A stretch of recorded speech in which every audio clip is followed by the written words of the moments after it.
Last week, I did a call-in radio show where this guy called SD shared something that stuck with me a little bit, which Also, is he's interesting. pro-bullying. He's He's pro-bullying. pro-bullying. Yes. He's I pro-bullying. mean, Okay, wait, no. Like, so in yes. India's Got Latent, I know they bully, but he's No, pro-bullying. his fans will constantly bully everyone who just dares to speak against him. He encourages them. So in that way, he's pro-bullying. Oh. Like I'm dark skinned and his fans in my college will constantly make fun of me for being dark, like, oh, I cannot see you in night, oh, you disappear at night. The same lame jokes for 3 years, and it's like, Oh it's God. completely just high school kids bullying. SD here was making a point about how Samay Raina tends to encourage online bullying and how his comedy also embraces that. But this video is not about that. Before you start to outrage, it is not about Samay Raina or whether what I just said is true or not, or what SD said is true or not. You can have your own opinions about that. You're allowed to. But what stuck with me was when SD spoke about how he got bullied in school. In his own way, SD was telling us about something most men experience in school. A constant need to prove ourselves as an overly manly man. And that need leads to aggression in sports, crass language, and of course, bullying. The logic here is simple. If you can dominate someone weaker than you, then you are a real man, apparently. And this behavior is not just schoolyard nonsense. This logic is being applied literally everywhere around you today. It's in politics, it's in business, it's on social media, it's on reality shows, and it's kind of embedded in global culture. Today, insecure men with something to prove are running the world. It's that obvious. And in their desperate attempts to perform masculinity, they only prove how fragile they are as men. This is a video about powerful men who are actually really weak inside. This is a video about alpha males who refuse to accept their emotional needs and insecurities. This is a video about fragile masculinity and why it is making the world worse. On that, I have a bunch of thoughts.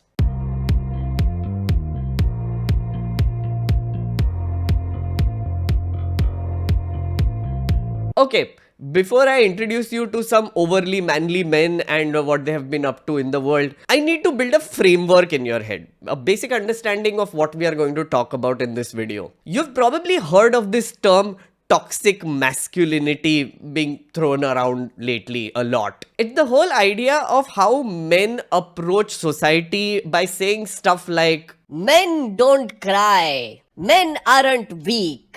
मर्द को दर्द नहीं होता. Hey, don't be a rat. This is a race. You must win all the race. Run, run, run. Men should be in control. Women got tired of this behavior and they started labeling it as literal poison, toxic. When I say the word toxic masculinity, it would probably bring up images in your head like Andrew Tate or Joe Rogan or Flying Beast or Kabir Singh or this sticker. Ah yes, the angry Hanuman sticker which you must have seen behind all sorts of cabs and felt really uncomfortable about it. But we are not going there.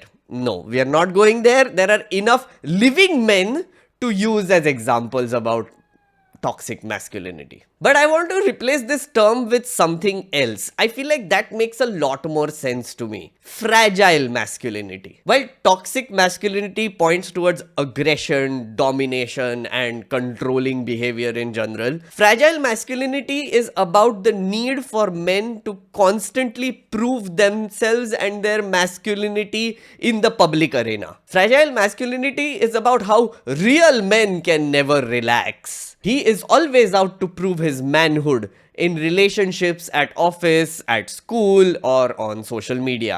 Because in this universe, manhood is not something that you are born with. Just because you have the required genitals hanging between your two legs doesn't mean that you're a man, okay? Manhood is a privilege, and it can only be earned if you work for it. Oh, and you can lose this manhood at any given point of time, any moment. In this worldview of fragile masculinity, your manhood needs to prove strength, but it is still fragile. It's like a strong glass hammer designed to look strong, but when you actually use it, it shatters. Something like this. Yeah. Sure? Yeah. Oh my fucking god. Well, maybe that was a little too hard. Should we try the beer? Sorry? Okay.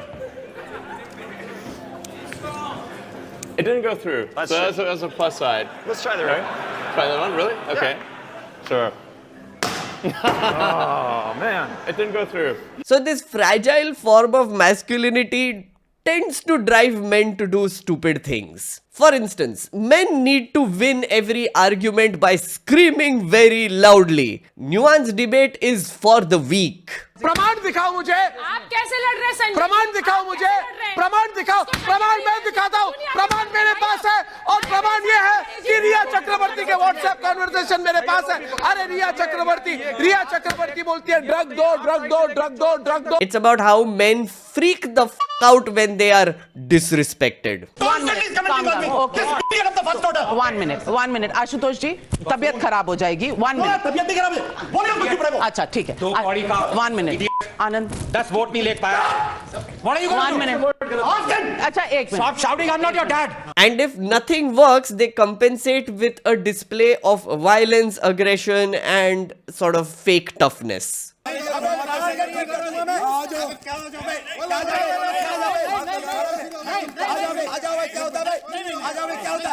Fragile masculinity has some horrible real world consequences, by the way.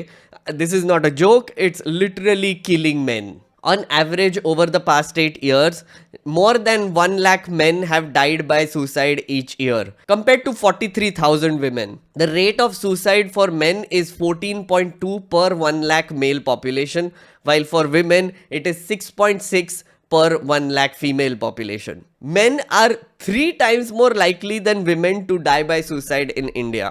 According to the NCRB, the primary reason for suicide, regardless of gender, is family problems, which account for 23.06% of suicides in India. What constitutes family problems is not exactly defined by the NCRB, leaving the term open for interpretation. So we shall interpret away. I will give you one of the factors which we rarely talk about and which might fall in this family problems category as well. Social stigma. Now what does that mean? Okay, if you're a man watching this, then let me ask you a few questions. Do you feel constant pressure to prove that you are a man by your friends, family, partners, kids, everyone around you? Are you constantly reminded by people around you that you need to be strong-headed, responsible, and never fail? That you need to live up to a certain standard as a man? If you show vulnerability in public, do you get instantly apologetic? And are people calling you unmanly for that behavior? Or a wuss? Or what was that? Meetha?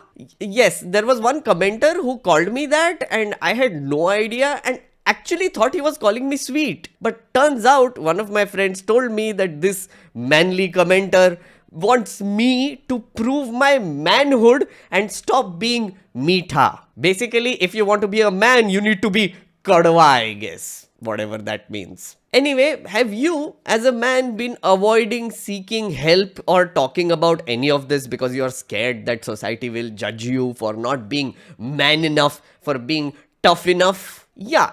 If your answer for any of these questions was a yes, then I have some bad news for you, dear men. The next step from here might be rage, resentment, or ultimately even violence. Or it might force you to behave like a complete utter idiot in public. Like this dude.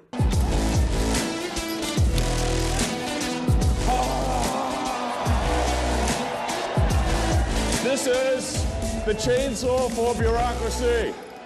Chainsaw!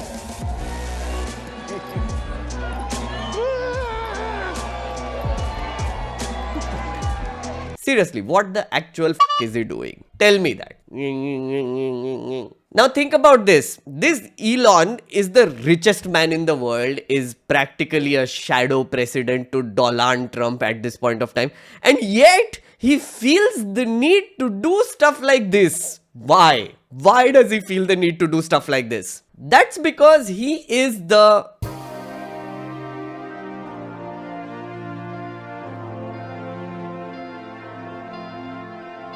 Last month, Elon decided to stream himself playing a video game called Path of Exile 2. He was showing off his rank on the world leaderboard, but actual players of the game noticed that he didn't even know the basics of the game. He was dragging and dropping items into his inventory, clicking on items even when it was full, and didn't understand what weapon ranking numbers even meant. Basically, Elon had bought an already top-ranked player's account and claimed that it was his own. This behavior is called boosting, by the way. Why?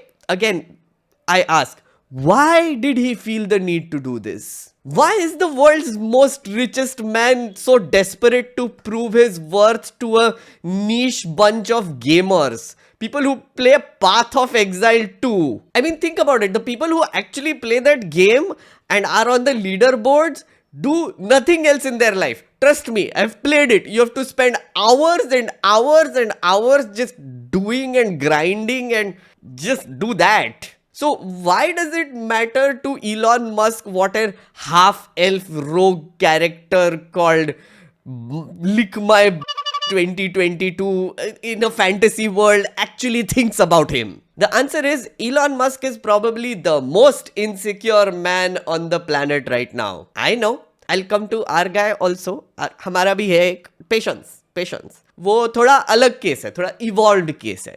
Okay? Patience. Anyway, other than this gaming thing, Elon has done some other things as well. Elon challenged Mark Zuckerberg to a cage fight. This is while Mark Zuckerberg is going through his own masculinity crisis and doing shit like this.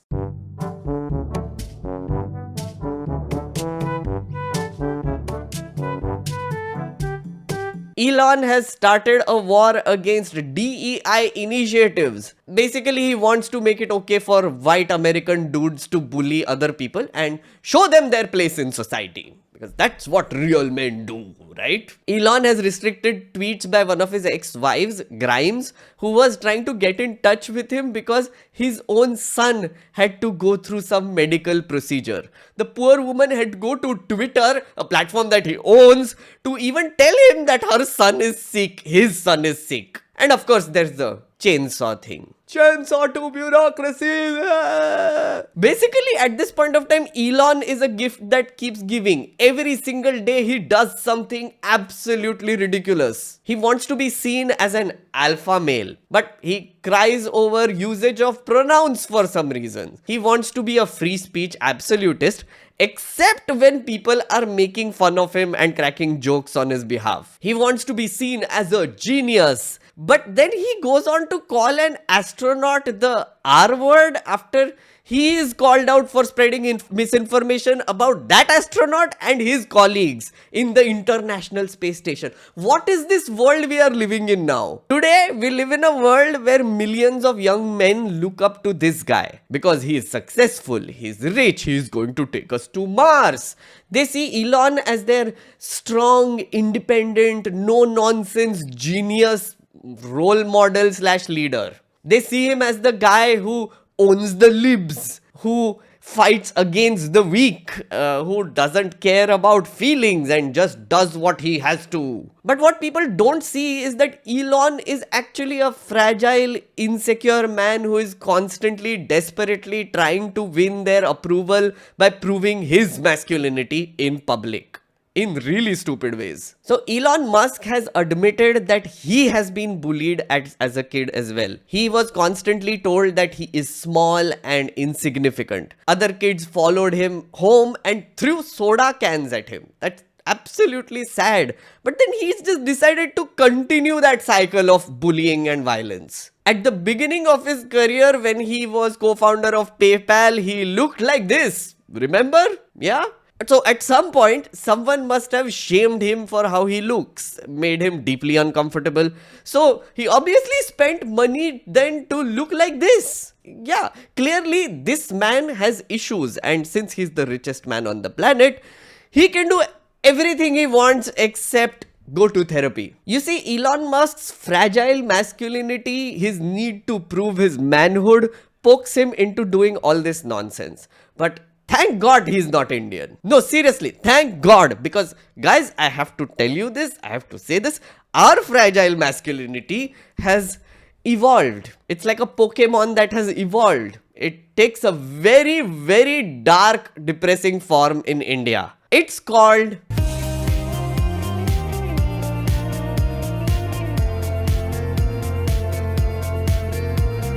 As Indians, we have grown up with a patriarch around us, which are men who must rule, control, and dominate over the family.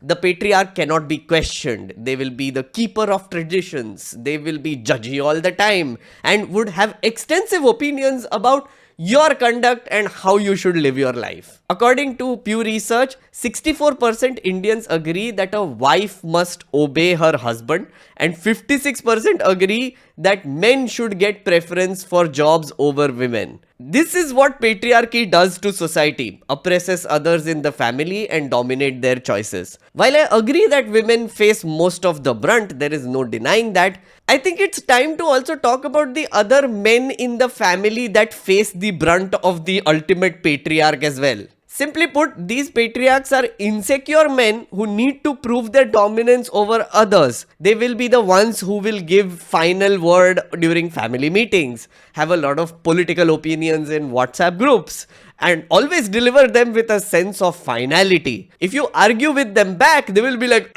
Don't question your elders, okay? Basically, in India, men want to be tiny dictators, little dictators, authority figures, because that apparently is the ultimate test of manhood, respect. And no one represents this patriarchal figure better than Shri Sir Supreme Leader Adarniya Shri Sir Narendra Ji Modi Ji, the first of his name. Modi Ji wants to present himself as a strong patriarch that dominates over his family, which is the entire country. I mean, they literally put out Modi Ka Parivar ads before the 2024 elections. Remember?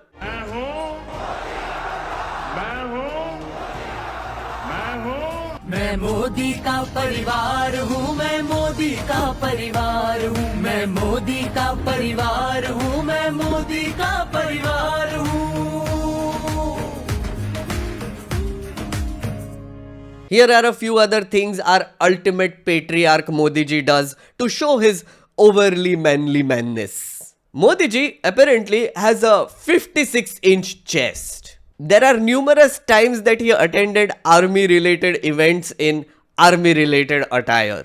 I mean, he could have chosen to just be normal, but he didn't. Wonder why? He inaugurated the Ram Mandir in Ayodhya because he wants to project himself as the head of the family who is inaugurating a giant thing for the family, the ultimate patriarch. All of this should not come as a surprise because Modi is the product of an overly manly man organization, socially cultural organization called the Rashtriya Swayam Sevak Sangh, the RSS. Modi is a lifelong RSS man, and the RSS has one singular goal: to create tough, strong Hindu men. It is a hyper-masculine organization that trains men in it to do drills, do martial arts, self-defense, survival skills, and act with discipline. Okay. More importantly, they teach Hindu men to be dominant over others. Their objective is to protect the Hindu dharma from outsiders and not show weakness as men. So RSS gathers a bunch of manly men in their shakhas every day to do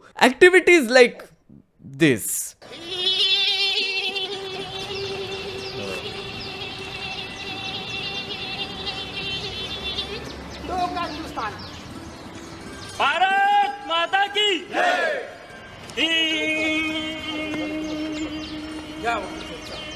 Clearly super manly. So all of this head of the family behavior by Modi has earned him a giant fan following. But Modi's followers are not just mere fans. It would actually be a disservice to call them just fans. Elon के fans होते हैं, Modi जी के भक्त होते हैं. They don't just support him politically and vote for him.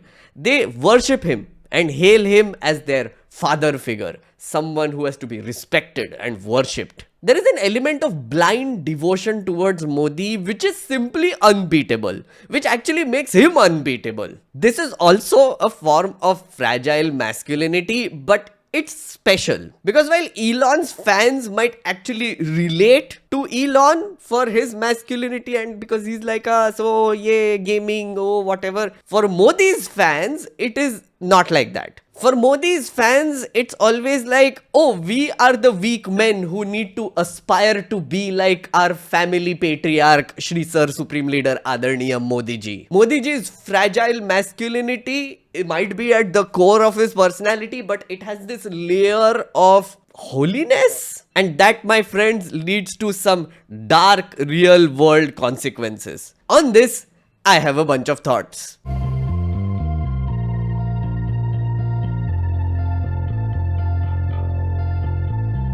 So, what happens when fragile men who constantly need to prove their masculinity, end up in positions of power? We get a world shaped by insecurity. A world where leaders flex their chest sizes instead of solving problems, where criticism is met with a wagging finger about not questioning your elders, respecting the people in power, and of course, censorship. Any sign of vulnerability is then seen as weakness. Elon Musk throws cage fight challenges and waves his chainsaw around to prove his dominance. Narendra Modi builds his image around military cosplay and strongman theatrics, declares himself as the head of the family, Modi ji ka parivar, because dominance. Even our Godi media constantly tries to prove that Modi ji doesn't sleep.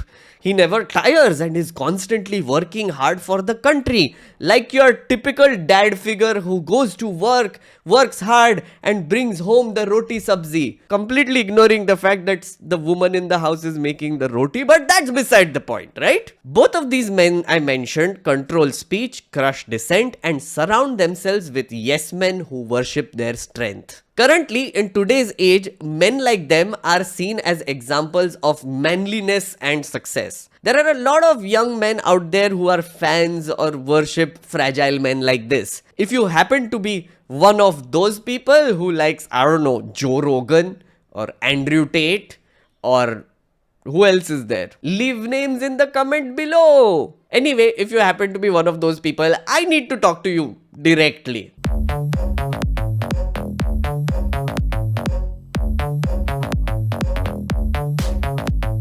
Men, do you know where real strength comes from? It comes from the ability to admit mistakes, to learn from those mistakes, to correct those mistakes and then grow as a person. Fragile men in power are dangerous because they do the opposite of that. They don't admit to making any mistakes, they don't learn and they don't grow as people. Their ideas of masculinity are stuck the moment they entered their 20s. They get out of school after doing a lot of bullying and they're like, yes, this is the way I will live my life now. Their views towards women are extremely shallow and their ideas of raising kids is based on how their own abusive parents probably raised them. These men would be like, oh, I had it so tough, okay? My father slapped me around all the time and that is why I am a man today. So if they have a son, they would be like, son, I am going to slap you around now because you are a boy and you need to be turned into a man. Slap. Slap. Now you're a man. Don't cry. Don't cry. You're a man. Trust me when I say this, fragile men make terrible fathers. If you had a fragile man as your dad, I feel sorry for you. Men, you need to understand this.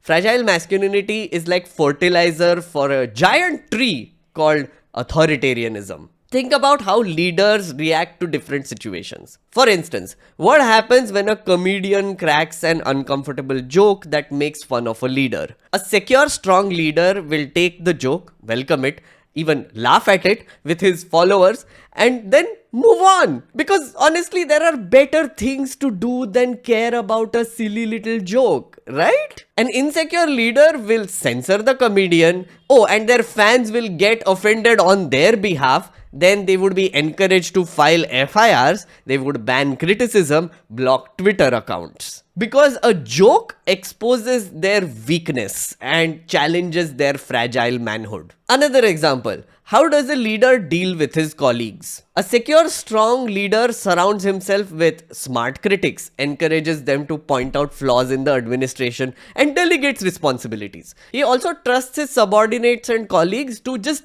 do their job. An insecure, fragile leader, though, will surround himself with yes men who say beautiful nothings into their ears all the time. They will give interviews only to cheerleaders in the media. They will do extreme micromanagement because they don't trust anyone to do their jobs. They will avoid critics and even press conferences because in their heads they have the giant burden called manhood that is being constantly challenged by people around them, so they need to protect it. And finally, how does a leader treat weaker sections in society? How does he treat women, queer folks, children, trans people, Dalits, Bahujans, Adivasis and minorities? A secure, strong leader shows empathy. He believes in uplifting them by understanding their worldview, tries to understand their pains and finds solutions for them.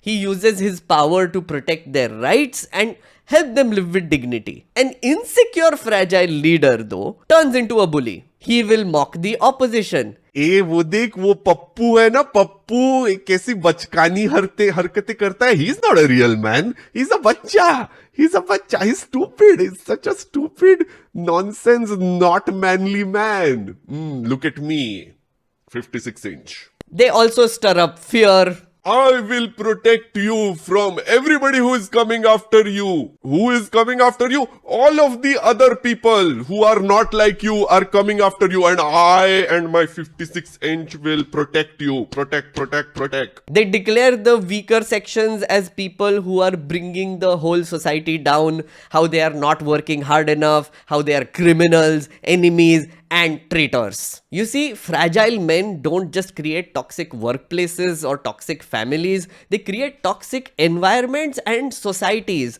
They run toxic governments. Authoritarian leaders aren't strong. They just turn an entire country into a giant schoolyard where the bullies always win. And they make sure that they are the bullies in this schoolyard. Fragile men promote a certain form of dangerous aggression which involves a hell lot of terrorizing and bullying. In fact, their primary defense against any form of criticism is always to puff up their 56-inch chest, scream loudly, and declare the critics as enemies. They use their manhood as a shield to get away from confronting reality and admitting their mistakes and actually fixing problems. Right now, around the world, we are going through a loneliness epidemic. Young men today are lonely and find themselves without any solid role models who are comfortable in their own masculinity. The ones they see are bullies and foul-mouthed idiots who chest beat around spreading toxicity and question everyone who is not living up to their reductive image of manhood. And here's the thing, men, you will never be like that person because you are unique. Have you ever thought about that? You don't need to be like someone else because you are you. You are a man in your own way. Why does it matter how that person is? That is not an ideal. Look friend, let me give it to you straight right now. You might not be a muscly 56-inch chested rich guy who owns a social media company, and that's fine. Because as you can see, even if these men have all the power, all the money, all the votes, all the things, all the government, then they still aren't exactly happy, are they? So how is that nice? I mean, they can't even keep their families together. If you are someone who is sad and depressed, if you are getting bullied, you do one simple thing. Just find people who are secure in themselves and their identity, express your vulnerability to them, tell them what your problem is, and then let them help you. It's okay to ask for help. Please ask for help and find better role models. Because that, my friends, is real strength. I will see you in the next video.